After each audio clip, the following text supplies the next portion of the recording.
All right, guys, we're gonna do a sausage and pepper pizza. First, we gotta prepare our peppers, which we just kind of sliced really thin. Doesn't really matter because we're gonna be cooking them down. And if you wanna do it in the rock box, that'll work too. Just use low heat, low flame. So to start this, we gotta get some pepper in there, some salt, just a little bit of capers, and we're gonna throw in some olives. These are calamatas. Just use something dark and briny. And then we're gonna finish it off with just a little bit of parsley. Mix it around, hit it with some olive oil, and we're gonna throw it in the oven on low, just until everything cooks down, until the peppers get soft. So we're gonna set that in there, set it to about 450 on low flame, and we're gonna check on it about every 5-10 minutes, churn it a little bit with some tongs until it's soft. Towards the end, once the peppers start to like break down and kind of start to get a little mushy, you're gonna wanna keep an eye on them and not let them get too dark on top. All right. Ooh. So they're getting a little dark.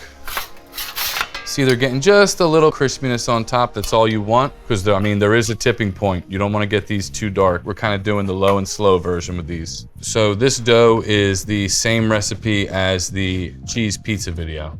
And you can find the dough recipe above the link on my head. Do the old knuckle stretch.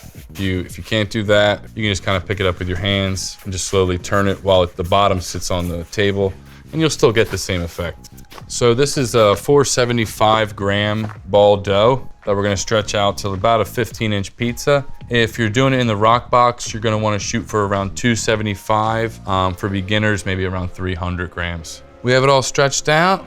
We're gonna put our fresh mozzarella all over it. You need a lot of cheese for this because it's gotta be juicy. All right, crumble up some sausage. I don't recommend like cooking it and then slicing it. It's too cumbersome to like eat with the pizza. With the sausage, you're gonna wanna kind of cook it down a little bit before. You don't wanna use raw sausage because it might not be fully cooked by the time that this pizza's done. The beautiful peppers, and then more Parmesan than you would think. If you think you put too much, just use a little bit more. Finish with some cracked pepper.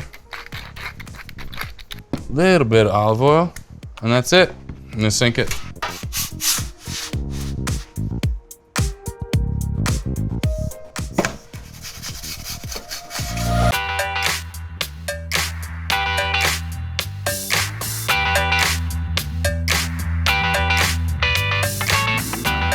All right, guys, we're almost done. You can see she's kind of charring up on us, getting that nice little brown color.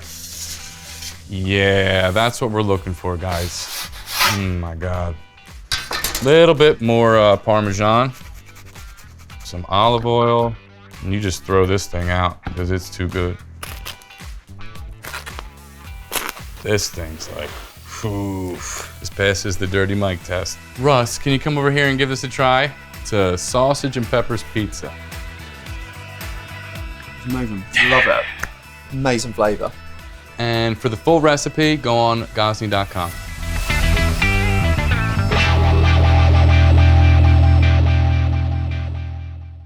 That's a wrap.